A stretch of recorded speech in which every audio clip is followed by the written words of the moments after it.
গতকালকে অদম্য কাপে যখন মুস্তাফিজ প্রতিপক্ষের শেষ উইকেটটা নিলেন, উইকেটটার ক্যাচ ধরছিলেন হচ্ছে হৃদয়। একদম বাউন্ডারি লাইনে ক্যাচ ধরছিলেন, ধরতে গিয়ে পড়ে গেছিলেন। দুর্দান্ত ক্যাচ ছিল। মুস্তাফিজ কার সঙ্গে যেন কথা বলতে বলতে প্যাভিলিয়নের দিকে যাচ্ছেন, ইনিংস শেষ হয়ে গেছে। এর মধ্যে হৃদয় ওই ইয়ে থেকে, জার্সি থেকে ধুলা ঝাড়ার খুব চেষ্টা করতেছেন। সেটার দিকে কেউ একজন দৃষ্টি আকর্ষণ করলো। মুস্তাফিজ ওই দিকে ফিরে একটা হাসি দিলেন। মনে হলো যে একটা বাচ্চা কোনো কিছু দেখে মজা পেয়ে হাসি দিছে। মানে এই যে সারা পৃথিবী এখন উত্তাল, ক্রিকেট পৃথিবী। এই সারা পৃথিবী ক্রিকেট উত্তাল হলো কিন্তু মুস্তাফিজের একটা ঘটনার ভেতর দিয়ে। এবং এই ঘটনায় সে হারালো অনেক কিছু। অনেক বড় অ্যামাউন্টের একটা অঙ্ক তার অ্যাকাউন্টে ঢুকতে গিয়েও আর ঢুকলো না। কিন্তু এই লোকটারে দেখে বোঝার কোনো উপায় নেই। ইভেন এই লোকটার সঙ্গে যারা কথাবার্তা বলতেছে, যারা কাছ থেকে দেখতেছে, তারাও বলতেছে যে মুস্তাফিজ তার সারা জীবন যেরকম ওই যে সন্ন্যাসীর মতো থাকে, এখনো তাই আছে। এই তো কদিন আগে কোচ সালাউদ্দিন বলতেছিলেন যে ওরে যখন উনি জিজ্ঞেস করছেন যে এই এত কিছু হচ্ছে, তোর কি টেনশন হচ্ছে, স্ট্রেস লাগে? বলছে লেট ইট গো। এই হচ্ছে মুস্তাফিজ। যে কোনো কিছুর সামনে দাঁড়ায় বলতে পারে, বাদ দেন, সামনে আগাই। এই যে যেকোনো জায়গায় দাঁড়ায়, বাদ দেন, সামনে আগাই, নিজের কাজটা করি। এটা করতে পারলে আপনি চ্যাম্পিয়ন হবেন। এটা একটা ফিলোসফি। এটা শুধু একটা স্টাইল না, এটা একটা ফিলোসফি। এই ফিলোসফিটা যারা অনুসরণ করতে পারছে ঠিক মতো, তারা চ্যাম্পিয়ন হতে পারছে। চারিপাশে যা হয়ে যাক, আমারে কেন্দ্র করে বোমা বিস্ফোরণ হচ্ছে, আমারে কেন্দ্র করে পৃথিবী ধসে যাচ্ছে, তার মাঝখানে দাঁড়ায় আমার কাজটা আমি হাসি মুখে শান্ত মুখে করতে থাকবো। আমার কার উপর ঘৃণা আছে, কার উপর রাগ আছে, এটা প্রকাশ করার দায়িত্ব আমার না। এটা যদি কারোর করতে হয় সেটা মানুষ করবে, যদি কারো করতে হয় সেটা রাষ্ট্র করবে, এটা আমি না। আমার কাজ খেলা, আমার কাজ ওই কাটার করা, আমার কাজ স্লোয়ারটা করা, আমি ওই করে যাব। মুস্তাফিজের এই জীবন দর্শনটা নিয়ে একটু গল্প করি। যে সে একেবারে যখন কেবল পরিচিতিতে আসলো, তখন থেকে সে এটা কিভাবে দেখা যাচ্ছে এবং এই জিনিসটা মানুষকে কিভাবে চ্যাম্পিয়ন করে তোলে। একেবারে ফার্স্ট হ্যান্ড এক্সপেরিয়েন্স থেকে গল্প করব যে মুস্তাফিজের প্রথম অ্যাসাইনমেন্টে মুস্তাফিজ এটা কিভাবে শো করছিল। আমাদের মুস্তাফিজের ওই ২০১৫ সালের অভিষেকটা সবার মনে থাকে। ওই যে প্রথম ২ ম্যাচে ১১ উইকেট ইন্ডিয়ার বিপক্ষে। কিন্তু ওই সময় আরো কিছু উন্মাতাল ঘটনা ঘটছিল। মহেন্দ্র সিং ধোনির সঙ্গে, যাকে আবার ক্যাপ্টেন কুল বলা হয়, মুস্তাফিজের একটা ভয়ানক ধাক্কা লাগছিল। ইনফ্যাক্ট ধোনি আ বিরক্তি থেকে হোক, মুস্তাফিজের এই হঠাৎ উত্থানটা সহ্য করতে না পেরে হোক, ধোনি নিজেই কুলনেস হারায় মুস্তাফিজরে উইকেটে বসে কনুই মেরে বসছিলেন রান নেওয়ার পথে। আ ধোনিরেও আমি খুব বেশি এরকম টেম্পার হারাইতে দেখিনি। মুস্তাফিজ কিছুই করে নাই। হ্যাঁ, মুস্তাফিজ একটু আ ইয়েতে ওই ব্যাটসম্যানের যে রানিং লাইন, ওই লাইনে চলে আসছিল। কিন্তু সেটা পৃথিবীর কোনো ব্যাটসম্যান তার জন্য কনুই মারে না। সে রীতিমতো কনুই মারছে। মুস্তাফিজ ফিরে হতভম্ব হয়ে একটু ধোনির দিকে তাকালো, ওখানে মিটে গেল। এরপরে পরদিন সকাল হতে না হতে মুস্তাফিজকে নিয়ে ইন্ডিয়ান মিডিয়ায় তোলপাড় শুরু হয়ে গেল। আপনাদের মনে আছে কিনা আমি একদম দিব্যি মনে আছে, কারণ ওই সময় প্রেস কনফারেন্স থেকে সবকিছু করতেছি তো। ২-৩ ধরনের খুব বাজে বাজে নিউজ ছড়ানো হলো। একটা হচ্ছে যে মুস্তাফিজ নাকি ওই ধাক্কার পরে মাশরাফিকে নিয়ে ধোনির রুমে গেছে সরি বলার জন্য। এখন মুস্তাফিজ কেন সরি বলবে এটা আমরা পরিষ্কার না। এবং সেখানে গিয়ে মাশরাফি নাকি ধোনিরে বলছে যে ওরে মাপটাপ করে দাও, ওরে একটু আইপিএল এ নেয়ার ব্যবস্থা করো। এটা একটা নিউজ রটানো হলো। আরেকটা রটানো হলো হচ্ছে মুস্তাফিজের আদর্শ হচ্ছে ফিক্সার আমির, নট পেসার আমির। শব্দচয়নটা বোঝেন। এবং ওই প্রেস কনফারেন্সের ওই অংশটা আমি ওখানে বসা তো, ওইটা নোংরামির চূড়ান্ত ছিল। ইন্ডিয়ান যে জার্নালিস্ট ওটা করছিলেন, উনি নোংরামির চূড়ান্ত করছিলেন। উনি মোস্তাফিজকে বারবার বলতেছিলেন যে আপনার নাকি প্রিয় তারকা, মোস্তাফিজ তো পরপর প্রেস কনফারেন্সে আসছে, ওইদিনও আসছে, আপনার নাকি আইডল মোহাম্মদ আমির। তো মোস্তাফিজ প্রথমবার হ্যাঁ বলছে। আসলেই তার আইডল ছিল একসময় মোহাম্মদ আমির। পরে তো তার বাঁহাতি পেসার, স্বাভাবিকভাবে ওই সময়ের পৃথিবীতে বেশিরভাগ বাঁহাতি পেসারের আইডল হচ্ছে আমির। ওরা তো আর ছোটবেলায় ওয়াসিম ভাইরে দেখে নাই, বলে স্বাভাবিক আমির। কিন্তু এরপরের কোয়েশ্চেনটা ছিল যে সে যে ফিক্সার, সে যে শাস্তিপ্রাপ্ত, এটা জেনেও আপনি তারা আইডল বানান? মুস্তাফিজ তো একটু এত কুইক ইংলিশ খুব রেসপন্স করতে পারে না। তখন পারত না, এখন নিশ্চয়ই পারে সারা পৃথিবী চষে বেড়ানোর অভিজ্ঞতা থেকে। মুস্তাফিজ বুঝছে কোশ্চেনটা, কিন্তু অ্যান্সার দিতে সময় লাগতেছিল। তখন ওই আমাদের মিডিয়া ম্যানেজার রাবিদ ইমাম, উনি বলতেছিলেন যে আমি ওর সঙ্গে কথা বলে অ্যান্সার দিয়ে দিচ্ছি। তো রাবিদ ইমাম বাংলায় আস্তে আস্তে জিজ্ঞেস করলেন, তো মুস্তাফিজ আস্তে আস্তে উত্তর দিল। রাবিদ ইমাম বললেন যে না, সে বলছে যে আমি আমিরকে ফলো করতাম তার বোলিংয়ের জন্য। সেটাও উনি যখন বোলিং করতেন ওই সময়টা কিন্তু আমির ইন্টারন্যাশনাল ক্রিকেটে নাই, মাথায় রাখেন। কিন্তু ওনার বাকি জীবনের সঙ্গে আমার কোনো পছন্দ অপছন্দের ব্যাপার নাই বলে এইটা চ্যাপ্টারটা শেষ করার চেষ্টা করছেন মিডিয়া ম্যানেজার। তারপরে আবারও ওই ভদ্রলোক কোশ্চেন করছেন যে তার মানে আপনি ফিক্সিং এর ব্যাপারটা জেনে শুনেও তাকে আইডল মানেন? তো রাবিদ ইমাম বলছেন যে আই থিঙ্ক যে আমি আপনার প্রশ্নের উত্তর তার হয়ে দিতে পারছি, আমরা নেক্সট কোশ্চেনে যাই। ওখানে কিন্তু এটা ক্লোজ। পরদিন আমরা মিডিয়ায় দেখি যে মুস্তাফিজের আইডল হচ্ছে ফিক্সার আমির। বুঝেন অবস্থা। মানে ২ টা ভ্রান্তিকর এবং কুৎসিত নিউজ পরদিন একবারে যাচ্ছে তাই অবস্থা। মাশরাফি পর্যন্ত পরদিন বেশ ক্ষেপে গেল। ক্ষেপাটা মিডিয়ায় প্রকাশ করে নাই। একটু যারা ক্লোজ সার্কেল, তখন ঘটনাচক্রে আমি একটু ওই ক্লোজ সার্কেলে পড়তাম। ও সেখানে বেশ বিস্ময় প্রকাশ করল যে, "এগুলো কি রে ভাই? আমি কেন ধোনির রুমে ওরে নিয়ে যাব? ও কেন সরি বলবে? কি ঘটছে?" আর দ্বিতীয় কথা, আইপিএল এ নেওয়ার জন্য কেউ কাউরে সুপারিশ করে নাই। কেউ যোগ্যতা থাকলে ওরা নিবেন, না থাকলে নিবেন না। এখনই আইপিএল এর চিন্তা আসতেছেই বা কেন? মাত্র এত ইন্টারন্যাশনাল শুরু করল। মানে একেবারে বিস্ফোরণের মতো একটা অবস্থা। ছেলেটা পারফর্ম করছে। আপনারা এখন হয়তো ওই সময়টা রিকল করতে পারবেন না। মানে পারফরম্যান্স চেয়ে বেশি হয়ে গেল ওই জিনিসটা। ১১ টা উইকেট ২ ম্যাচে। তার চেয়ে বেশি হচ্ছে ইন্ডিয়ান মিডিয়ার এই কাউতাল। এখন মানে ওর জায়গায় হইলে পরের ম্যাচে মাঠে নামা যেত না। এমন ভয়াবহ অবস্থা। ইন্ডিয়ান সাংবাদিকরা তো তখন ঢাকায়। ইন্ডিয়ান সাংবাদিকরা পরদিন আরো ঘিরে ধরার চেষ্টা করতেছে। ওরে চাচ্ছে, ওরে সাইড লাইনে দেখলেই ডাকাডাকি করতেছে। মুস্তাফিজ, মুস্তাফিজ কথা আছে, কথা আছে। মুস্তাফিজ কোনো কিছু না, নেটে নিশ্চিন্তে বল করতেছে। এখন ইন্ডিয়ান সাংবাদিকরা আস্তে, আস্তে তো একটু সরে যায়। ইন্ডিয়া টিম চলে আসছে প্র্যাকটিসে। আমি এবং আরো ২-১ জন সাংবাদিক, আমরা মুস্তাফিজরে একটু ফাঁকা পেয়ে গেলাম। তখন তো আমরা ওই বারবার যেটা বলি যে ক্রিকেটারদের ভেতরে দাঁড়ায় প্র্যাকটিস দেখতাম গায়ে, গায়ে মিশে। তো আমি মুস্তাফিজরে বলতেছিলাম যে, "এইগুলাতে কি নার্ভাস লাগতেছে? মাত্রই আসলেন ইন্টারন্যাশনালে, এসেই এইসব দেখতেছে।" বলে, "ভাইয়া এইগুলা নিয়ে আমার ভাইবার লাভ কি? আমি কি এইগুলা ওনাদের নিয়ন্ত্রণ করতে পারবো চাইলেও? আমার কথায় কি ওনারা লেখালেখি কমাবে না বাড়াবে? আমি চাইলেও এগুলা নিয়ে কথা হবে, না চাইলেও হবে। তাই আমি ভাইয়া ওই মাশরাফি ভাইও আমার বলে যে আমি আমারটা ভাবি।" আমি সঙ্গে, সঙ্গে বিদ্যুৎ চমকের মতো মনে পড়ে গেল যে এই টাইপের কথা আমি কই শুনছি, কই শুনছি? রজার ফেদেরারের মুখে শুনছি। রজার ফেদেরার তো প্রচন্ড কুলনেস এর জন্য খ্যাত। তাকে জিজ্ঞেস করছিল সাংবাদিক যে, "কিভাবে কুল থাকেন?" তো উনি বলছিলেন যে, "আমি এই চিন্তাটাকে ভাগ করে নেই। যে পৃথিবীতে কিছু জিনিস আছে আমার কন্ট্রোলে। সেই জিনিসগুলো নিয়ে আমি চিন্তা করব। আর কিছু জিনিস আছে স্রষ্টার কন্ট্রোলে। ওই জিনিসগুলো নিয়ে আমি চিন্তা করব না। স্রষ্টার কন্ট্রোলে থাকা জিনিসগুলো নিয়ে অন্যরা করুক। যে যারটা করুক। এখন সমালোচনা, মিডিয়ায় লেখালেখি এগুলোরও আমি স্রষ্টার কন্ট্রোলের ব্যাপার ধরে নেই। ওগুলো আমার হাতে তো না।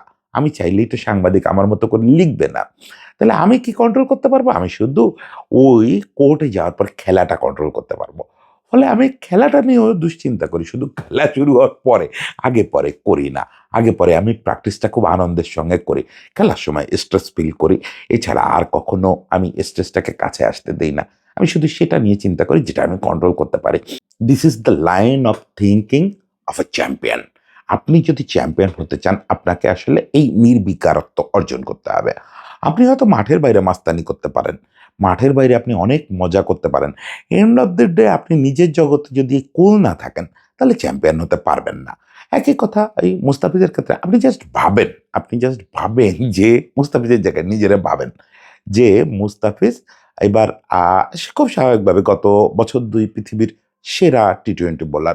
অনেকেই বারবার এর মাঝে বলতো মুস্তাফিজ আর ফিরবে না অমুক-তমুক। কিন্তু মুস্তাফিজ তো ইনফ্যাক্ট তার অভিষেকের পরে ওই 15 উইকেট পরপর 2 ম্যাচে আর পায় নাই। কিন্তু সে লিমিটেড ওভার ক্রিকেটে সে বিশ্বের অন্যতম সেরা বোলার। তার সময়ে তার চেয়ে সফল বোলার কেউ নাই খুব একটা। তো সে সেই সাফল্যটা পেয়ে যাচ্ছে এবং 2024-25 সে ভয়াবহ আকার ধারণ করছে টি-টোয়েন্টিতে। টি-টোয়েন্টিতে ওই যে শেষ 2 ওভার যে বল করে ওইটা আসলে আর কেউই খেলতে পারে না। এমন একটা জায়গায় সে নিয়ে গেছে। খুব স্বাভাবিকভাবে সে আ আ আইপিএলে ৯.২ কোটি রুপিতে বিক্রি হয়েছে এবং তার নামটা যদি ওই ইয়ের আগে আসতো, সবচেয়ে বেশি দামে কে যেন বিক্রি হলো? যাই হোক, ওর আগে আসতো ও স্বাভাবিকভাবে ওর দামটা মুস্তাফিজের দামটা ২০ কোটি রুপিতে পৌঁছায়া যেত। ওই সময় পার্সে টাকা থাকার একটা হিসাব ছিল। ও সে তো ধরেই নিছে যে আমার ব্যাংকে বাংলাদেশী টাকায় ১৫ কোটি টাকার মতো ঢুকতেছে। ১৫-১৬ কোটি টাকার মতো ঢুকতেছে। এক ফাইন মর্নিং সে দেখলো যে ওমা! আ আ আমারে ইন্ডিয়ান ক্রিকেট বোর্ড রিলিজ করে দিতে বলছে। ভালো, সে চুপ করে আছে। তারে কোঅপ বলল, "তুই মামলা কর।" এই কোচরা বলে, "কি করবি?" বাদ দেন। আমারে বাদ দিতে চাইছে, দিছে। কি করব? নিতেও আমি বলি নাই, বাদ দিতেও আমি বলি নাই। ওটা তার আমার ব্যাপার না। সে বাদ দিয়ে সে তার মতো দিব্যি খেলে যাচ্ছে। তারে নিয়ে এত কিছু হচ্ছে। দেখেন আজকে সেই হইতে, হইতে কি হইছে? বাংলাদেশ সেটার ফলে বিশ্বকাপ বাদ দিয়ে দিল। বিশ্বকাপেই গেল না ইন্ডিয়া খেলতে। সর্বোচ্চ দৃঢ় অবস্থান নিল। এবং সেইটার পরবর্তী পদক্ষেপ হিসাবে পাকিস্তান আবার ইন্ডিয়ার বিপক্ষে ম্যাচ বয়কটের জায়গায় গেল। ম্যাচ বয়কট এখনো পর্যন্ত ধরে রাখছে তারা যে ওই ম্যাচ খেলব না। আইসিসিতে একটা ভাঙনের সুর ছড়ায় পড়ছে। আইসিসির ব্রডকাস্ট পার্টনাররা খুব ক্ষিপ্ত। একটা আন্তর্জাতিক মামলার দিকে যাচ্ছে বিষয়টা। অনেকেই মনে করতেছেন যে আইসিসি তার ইতিহাসের সবচেয়ে বড় ক্রাইসিস পয়েন্টে দাঁড়ায় আছে। বাংলাদেশের ক্রিকেটাররা বিশ্বকাপ মিস করতেছে। বিশ্বকাপ যত কিছুই হোক বিশ্বকাপ শুরু হয়েছে। বিশ্বকাপের ক্যাপ্টেনদের ছবি তোলা হচ্ছে। নানা রকম হচ্ছে। বিশ্বকাপের তো মিস একটা আছেই। খেলোয়াড়দের পুড়তেছে। খেলোয়াড়রা মুখ দেখলেই বোঝা যায় এই যে টুর্নামেন্টটা হচ্ছে, খেলোয়াড়দের কারো মুখে স্বাভাবিক হাসিটা নাই। একটা লোকের মুখে স্বাভাবিক হাসি আছে। সেটা হচ্ছে মুস্তাফিজ। দেখেন সবচেয়ে বেশি আ অর্থনৈতিক লোকসান কিন্তু তার হইছে। বাকিদের মতো ম্যাচ ফি আ বা যেটা পাইতো সেটা মিস হইছে। মুস্তাফিজ আশাই করতে পারত যে গ্রুপে কয়েকটা ছোট, ছোট দল ছিল সাবকন্টিনেন্টের উইকেটে এগুলোর বিপক্ষে ২-৩ টা ম্যান অফ দ্য ম্যাচ অ্যাওয়ার্ডও আসবে। এটাও সে আশা করতে পারত। সেটাও মিস হইছে। বরং বাকিরা পার্টিসিপেশন মানির খুব কাছাকাছি একটা টাকা এই টুর্নামেন্টটা থেকে পেয়ে যাবে।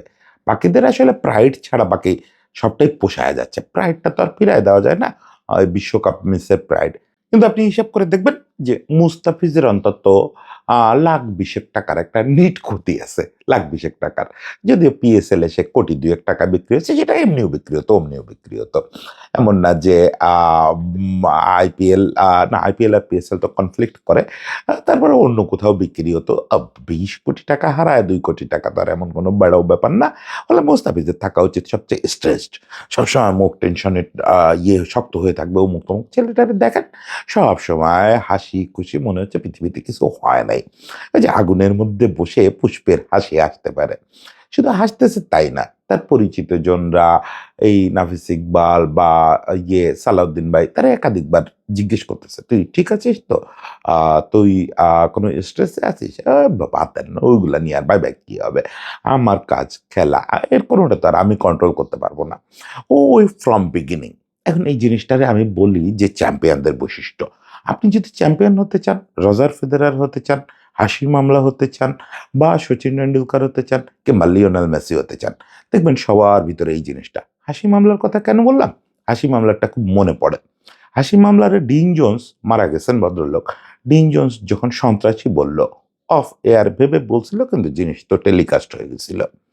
তারপরে এমন একটা অবস্থা হয়েছিল ডিন জোন্স বর্ণবাদী মন্তব্য করার জন্য ডিন জোন্সের কারাগারে যাওয়া লাগতো। এমন একটা অবস্থা। হাসিম আমলার সঙ্গে ডিন জোন্স দেখা করল, দেখা করে সরি বলল। হাসিম আমলা তার আগেই ডিন জোন্সরে ক্ষমা করে দিছে। সে ডিন জোন্সরে বলল যে, "এটার জন্য সরি বলতে আসার দরকার ছিল না। আমি আসলে আমারে কেউ আক্রমণ করলে আমি সঙ্গে, সঙ্গে স্রষ্টার নামে তারে ক্ষমা করে দেই। আমি কোনো আক্রমণের রাগটা ভেতরে রাখি না। তুমি ডিন, সাবেক ক্রিকেটার, ধারাভাষ্যকার একটা কথা বলে ফেলছো, ইটস ওকে, এটা নিয়ে কেউ কিছু করবে না। যদি তোমার নামে কেউ অভিযোগও করে আমি গিয়ে সেখানে প্রতিরোধ করব, যে না আমি ক্ষমা করে দিচ্ছি, দিস ইজ হাসি মামলা। সারা পৃথিবী তখন হাসি মামলা নিয়ে ফুটতেছে, পৃথিবী দুই ভাগে বিভক্ত হয়ে গেছে, যে এই সাদা চামড়ার লোকেরা ডিন জন্সের খানিকটা পক্ষ নেওয়ার চেষ্টা করতেছে মুখোশ পরে, যে না ডিন জন্স ওই অর্থে বলে নাই অমুক তমুক। কিন্তু তখন তো পৃথিবী কি উত্তপ্ত, 9/11-এর পরে হয় তুমি এ পাশে নয় তুমি ও পাশে। আর কিছু লোক তো স্বাভাবিকভাবেই মেরুদণ্ডওয়ালা লোকগুলো সবাই ডিন জন্সকে ধুয়ে দিচ্ছে, ডিন জন্সের শাস্তি চাচ্ছে, হাসি মামলা চাচ্ছে না শাস্তি। হাসি মামলা ওই সিরিজেও 300-র উপরে রান করলো, কি শান্তভাবে খেলে গেল। একজন ঋষি মানুষ ছিলেন, ঋষি মানুষ ছিলেন বলেই দেখেন সাউথ আফ্রিকার ইতিহাসে সর্বকালের সেরা ক্রিকেটারদের একজন হতে পারছেন। কি মানে চ্যাম্পিয়ন হয় কি করে মানুষ, এই ফিলোসফিটা তো ধরেন বহু পুরনো ফিলোসফি, সেই বুদ্ধিস্ট ফিলোসফি বলেন বা ইসলামের ফিলোসফি বলেন, গীতার ফিলোসফি বলেন, সব জায়গায় এই ফিলোসফিকে রিলিজিয়নগুলো খুব গুরুত্ব দিছে, যে তুমি আসলে তোমার যে কাজ সেটা নিয়ে থাকো, তুমি এই আশেপাশের ঘটনায় অত বেশি ওরিড হও না, এটা তোমার কাজ না। তোমার কাজ যেটা, তোমার উপরে যে দায়িত্ব অর্পিত হয়েছে তুমি সেটা নিয়ে ভাবো, সেটা নিয়ে করো। আনকন্ট্রোলেবল জিনিস নিয়ে তোমার চিন্তা করার দরকার নেই। এই জিনিসটা যারা অনুসরণ করতে পারছে, সচিন টেন্ডুলকার আপনি দেখেন, কখনো কখনো আমার মনে হয়েছে সচিন টেন্ডুলকার সেলফিশ। এই এত কিছু ঘটতো সচিন টেন্ডুলকারের সময়, ফিক্সিং কেলেঙ্কারি, আজহারউদ্দিন নিষিদ্ধ, অজয় জাদেজা নিষিদ্ধ, কাউন্টার পার্টে সেলিম মালিক, অমুক তমুক সবার নামে কেলেঙ্কারি বেরোচ্ছে। আবার কিছুদিন পরে ওই যে চ্যাপেল বিতর্ক, সৌরভের সঙ্গে চ্যাপেলের মারামারি, সৌরভ তার ঘনিষ্ঠ বন্ধু, কোনো কিছু নিয়ে তার কোনো বিকার নাই, সে দিব্যি মাঠে যাচ্ছে খেলতেছে, তারে নিয়ে ইন্ডিয়ায় এন্ডুলকার লেখা হলো। আপনি বোঝেন এই পৃথিবীতে ডন ব্র্যাডম্যানকে নিয়ে এরকম লেখার সাহস অস্ট্রেলিয়ানদের আছে? পৃথিবীর কারোর নিয়ে নাই। সচিনকে নিয়ে এইরকম একটা হেডিং লিখে ফেলা হলো এন্ডুলকার। তারপরেও টেন্ডুলকার কত রান করছে, টেন্ডুলকারের কিছু যায় আসে নাই। দিব্যি ওই হাসি মুখে, মুখের কমনীয়তা বজায় রেখে সে রানের পর রান করে গেছে। কখনো কখনো এইসব নিয়ে সে বদার্ড হয় নাই। এই জিনিসগুলো আমাকে খুব মুগ্ধ করে। সবচেয়ে বেশি তো যে লোকটার কারণে এই চিন্তাটা আমার ভিতরে ঢুকছে, তিনি তো লিওনেল মেসি। যে মেসি দেখবেন যে আমি তার সারা জীবনে ২ বার মনে হয় টেম্পার লুজ করতে দেখছি। একবার ২০১৬ সালে যখন আবার বিশ্বকাপ এই কোপা আমেরিকা ফাইনাল হারলো, রাগে দুঃখে অবসর নিয়ে নিল। আর এবার এই যে ২০২২ বিশ্বকাপে নেদারল্যান্ডের বিপক্ষে টেম্পার লুজ করে একটা অঙ্গভঙ্গি করলো। এছাড়া সারাটা জীবন পাশ থেকে কি হয়ে যাচ্ছে, তার নিজের দেশে তারে অবাঞ্ছিত, আর্জেন্টাইন ঘোষণা করতেছে। ও আর্জেন্টিনার জন্য খেলে না, অমুক তমুক, গালি-গালাজ, আবার প্রশংসা সারা পৃথিবী জুড়ে, সর্বকালের সেরা হচ্ছে, অমুক হচ্ছে, তমুক হচ্ছে। সে হাসি মুখে খেলে যাচ্ছে, হাসি মুখে হ্যাট্রিক করে যাচ্ছে, হাসি মুখে সেলিব্রেট করে যাচ্ছে, ওই নানির উদ্দেশ্যে সেলিব্রেশন করে যাচ্ছে। সে সাংবাদিকরা তারা জিজ্ঞেস করতেছে যে, সর্বকালের সেরা আপনি না রোনালদো? এটা নিয়ে তো বিতর্ক হয়, আপনার মতামত কি? এই কিছুদিন আগের কথা। সে বলতেছে, "আমি তো আসলে এই বিষয়ে মতামত দেওয়ার মতো যোগ্য কেউ না। তবে আমি বুঝি যে আমাদের আর্জেন্টাইনদের সর্বকালের সেরা ডিয়েগো। কারণ উনি আমাদের জন্য যা করছেন এটা আর কেউ করতে পারবে না।" দেখেন, নিজেরে সে আলোচনাই আনতে রাজি না। যে হয়তো অন্য কেউ হলেও হতে পারে, কিন্তু আমি তো একজন আর্জেন্টাইন হিসেবে আমার কাছে সর্বকালের সেরা ডিয়েগো। এই যে আ ডাউন টু দ্য আর্থ আমি ঠিক এটারে বলব না। এটা হচ্ছে যে সবকিছু থেকে বিচ্ছিন্ন করে ফেলা নিজেকে। আমি কি ঘটতেছে সব দেখব, সব জানবো, সবকিছুর মজাটা নিবো। কিন্তু কোনো কিছুরই আমার মাথায় ঢুকতে দিব না। এই যদি কেউ পারে সে চ্যাম্পিয়ন হবে। তার চ্যাম্পিয়ন হওয়া কেউ আটকাইতে পারবে না। এই জন্যই আমি প্রায়ই বলি, বিভিন্ন আড্ডায় বলি যে আমাদের মুস্তাফিজ হচ্ছে রফিক ভাইয়ের মতো ফিলোসোফার। আপনাদের এটা শুনলে হাস্যকর মনে হবে, হাসির মনে হবে যে মোহাম্মদ রফিক কি করে ফিলোসোফার? মোহাম্মদ রফিক অনেক বড় ফিলোসোফার। মোহাম্মদ রফিক যখন ওই যে ম্যান কাটিং করলেন না সেই মুলতান টেস্টে, তারপরে এই অবাগা আমি আমি ইয়েতে বসে ইন্টারভিউ নিচ্ছিলাম আবাহনী মাঠে বসে। আমি জিজ্ঞেস করছিলাম, "ভাই ওই ম্যান কাটিংটা করলেন না কেন? করলে তো বাংলাদেশ ১ম টেস্টটা জিতে যেত।" তা আমার দিকে তাকায়া বলে, "জিতলে লাভ কি হইতো? এরকম টেস্ট আমরা জিতবো না আরো? সামনে দেখবেন প্রচুর টেস্ট জিতবো।" কিন্তু যদি ওইটা করে জিততাম, ওইটা ভালো কাজ না মনে হয়। ওইটা করে জিতলে মানুষে বলতো বাংলাদেশ ১ম টেস্টটাই জিতছে, এটা খারাপ কাজ করা। দেখেন, ম্যান কাটিং বৈধ কি অবৈধ, ম্যান কাটিং চেতনার পক্ষে কি না পক্ষে, এ নিয়ে রফিক ভাইয়ের কোনো পড়াশোনা নাই। রফিক ভাইয়ের ভেতরে এমসিসির যে চেতনা, এটা পড়ে শুনে ঢুকে নাই। রফিক ভাই by born philosopher. By born তার ভিতরে ওই ক্রিকেট চেতনা আছে। সে আসলে ওইভাবে পৃথিবীতে দেখতে অভ্যস্ত যে আমি আমার কাজটা করে যাব। ওই জিনিসটা মুস্তাফিজের মধ্যে। আমি মুস্তাফিজকে কোনোভাবেই ছোট করতেছি না। যে এই যে নিজে, নিজে ফিলোসফার হয়ে ওঠা, নিজে, নিজে। মুস্তাফিজ তো এইসব কোথাকার মেসির ফিলোসফি, কোথাকার ফেদেরারের ফিলোসফি বা বুদ্ধিস্ট ফিলোসফি বা অমুক-তমুক এগুলো পড়ে আসে নাই তো। মুস্তাফিজকে এসব পড়তে হয় না। এসব চ্যাম্পিয়নদের এসব পড়তে হয় না। তারা ওই স্রষ্টা প্রদত্তভাবে ওই চ্যাম্পিয়নদের ওই মানসিকতা নিয়ে আসে। সেই জায়গাটায় খুব গর্ব লাগে যে আমার দেশে এই জিনিসটা আরেকজনের ভিতরে ছিল। সে একটু অন্যরকমভাবে এটা ইমপ্লিমেন্ট করত। সে নিজে চারিদিকে আগুন ধরায় দিয়ে ওই মাঝখান থেকে আস্তে, আস্তে হেঁটে চলে যাইত। এইদিকে দর্শক পিটাচ্ছে, ওইদিকে গন্ডগোল করতেছে, তারা নিয়ে জুয়ার বিতর্ক হচ্ছে, অমুক-তমুক, মাঝখানে গিয়ে সে হাসিমুখে পারফর্ম করতেছে। সাকিব আল হাসান, সে আবার একটু অন্য লেভেলের চ্যাম্পিয়ন। সেই জিনিসটাও এর সঙ্গে খানিকটা মেলে। যাই হোক, এই চ্যাম্পিয়নদের সবার জন্য শুভেচ্ছা থাকলো এবং মুস্তাফিজের জন্য বিশেষ ভালোবাসা। এই যে সবকিছু থেকে বিচ্ছিন্ন করে রাখতে পারা, নিজের কাজটা করে যেতে পারা, এটা করে যেতে থাকেন। যতদিন সম্ভব আপনি আমাদের চ্যাম্পিয়নই হয়ে থাকবেন। সবাই ভালো থাকবেন।